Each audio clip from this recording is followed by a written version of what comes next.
ಮೊನ್ನೆ ದರ್ಶನ್ದು ಜೈಲಿನಲ್ಲಿ ಒಂದು ಫೋಟೋ ಹಾಗೂ ಒಂದು ವಿಡಿಯೋ ವೈರಲ್ ಆಯಿತು. ಇದನ್ನ ಹಲವಾರು ನ್ಯೂಸ್ ಚಾನೆಲ್ಗಳು ಸರಿಯಾಗಿ ಹಾಕಿದ್ರು. ಆದರೆ ಅದಕ್ಕೆ ಒಂದು ರೀಸನ್ ಏನಪ್ಪಾ ಅಂತ ಹೇಳಿದ್ರೆ, ದರ್ಶನ್ ಅವರು ಅಲ್ಲಿ ಏನಕ್ಕೆ ಕೂತಿದ್ರು, ಡೈಲಿ ದರ್ಶನ್ ಹಾಗೆ ಇರ್ತಾರ ಅಂತ ಹೇಳಿ ದರ್ಶನ್ ಸ್ವತಃ ಇವತ್ತು ಪೊಲೀಸ್ ಅಧಿಕಾರಿಗಳ ವಿಚಾರಣೆಯಲ್ಲಿ ತಿಳಿಸಿದ್ದಾರೆ. ಮೊದಲನೇದಾಗಿ ರಚಿತಾ ರಾಮ್ ಅವರು ದರ್ಶನ್ ಅವರನ್ನ ನೋಡಲಿಕ್ಕೆ ಜೈಲಿಗೆ ಹೋಗ್ತಾರೆ. ಸೊ ಅಲ್ಲಿ ರಚಿತಾ ರಾಮ್ನ ಭೇಟಿ ಮಾಡಿಕೊಂಡು ದರ್ಶನ್ ಅವರು ನಂತರ ಅವರ ಒಂದು ಸೆಲ್ಗೆ ಹೋಗಬೇಕಾದ್ರೆ ಅಲ್ಲೇ ಇದ್ದಂತಹ ವಿಲ್ಸನ್ ಗಾರ್ಡನ್ ನಾಗ ಅವರ ಗ್ಯಾಂಗ್ ಕ್ರಿಕೆಟ್ ಆಡ್ತಾ ಕೂತಿರ್ತಾರೆ. ಆಗ ವಿಲ್ಸನ್ ಗಾರ್ಡನ್ ನಾಗ ದರ್ಶನ್ ಅವ್ರನ್ನ ಕರಿತಾನೆ, ಸರ್ ಬನ್ನಿ ಸರ್ ಇಲ್ಲೇ ಟೀ ಕುಡ್ಕೊಂಡು ಹೋಗಿವ್ರಂತೆ ಅಂತ ಹೇಳಿ.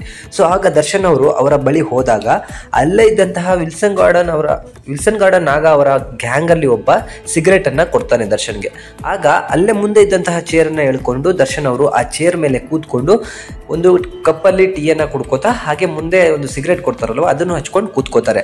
ಹಾಗೆ ಅವರ ಸುತ್ತ ಬಂದ್ಬಿಟ್ಟು ವಿಲ್ಸನ್ ಗಾರ್ಡನ್ ಆಗ ಹಾಗೆ ಕುಳ್ಳಸೀನಾ ಮತ್ತೆ ಅವರ ಮ್ಯಾನೇಜರ್ ಕೂಡ ಕೂತ್ಕೋತಾರೆ.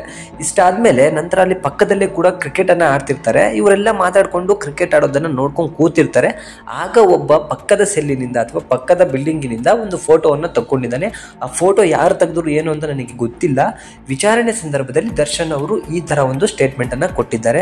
ಸೊ ದರ್ಶನ್ ಅವರು ಡೈಲಿ ಈ ತರ ಇರೋದಿಲ್ಲ, ಅವರು ಸೆಲ್ಲಲ್ಲೇ ಇರ್ತಾರೆ. ಸೆಲ್ಲಲ್ಲಿ ಅವರಿಗೊಂದು ಚಾಪೆ ಜೊತೆಗೆ ದಿಂಬನ್ನು ಕೂಡ ಕೊಟ್ಟಿದ್ದಾರೆ, ಅದ್ರ ಜೊತೆಗೆ ಒಂದು ಹಾಸಿಗೆನೂ ಕೂಡ ಕೊಟ್ಟಿದ್ದಾರೆ.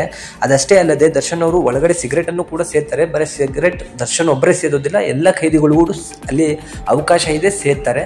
ಆದ್ರೆ ಮೊನ್ನೆ ಒಂದೇ ಒಂದು ದಿನ ಮಾತ್ರ ಅವರು ಹೊರಗಡೆ ಕೂತಿದ್ರು. ಆ ದಿನವೇ ಯಾರೋ ಒಬ್ಬ ಖೈದಿ ಆ ಫೋಟೋಗಳನ್ನ ತೆಗೆದು ದರ್ಶನ್ ಅವರು ಒಳಗಡೆ ಒಳ್ಳೆಯ ವ್ಯವಸ್ಥೆಯೊಂದಿಗೆ ಇದ್ದಾರೆ ಅಂತ ಹೇಳಿ ಅನೌನ್ಸ್ ಅನ್ನ ಮಾಡ್ಬಿಟ್ಟಿದ್ದಾನೆ. ಸೊ ಬೇಕು ಅಂತಾನೆ ಇದನ್ನ ಯಾರೋ ಒಬ್ರು ವೈರಲ್ ಅನ್ನ ಮಾಡ್ಬಿಟ್ರು. ಸೊ ನ್ಯೂಸ್ ಚಾನೆಲ್ಗಳು ಎರಬೇರಿ ಇದನ್ನ ನ್ಯೂಸ್ ಅನ್ನ ಮಾಡ್ಬಿಟ್ಟು ಇವತ್ತು ದರ್ಶನ್ ಅವರು ಬೇರೆ ಸೆಲ್ಲಿಗೆ ಹೋಗುವಂತ ಅಥವಾ ಬೇರೆ ಜೈಲಿಗೆ ಹೋಗುವಂತ ಒಂದು ಪ್ರಮೇಯ ಬಂದ್ಬಿಟ್ಟಿದೆ.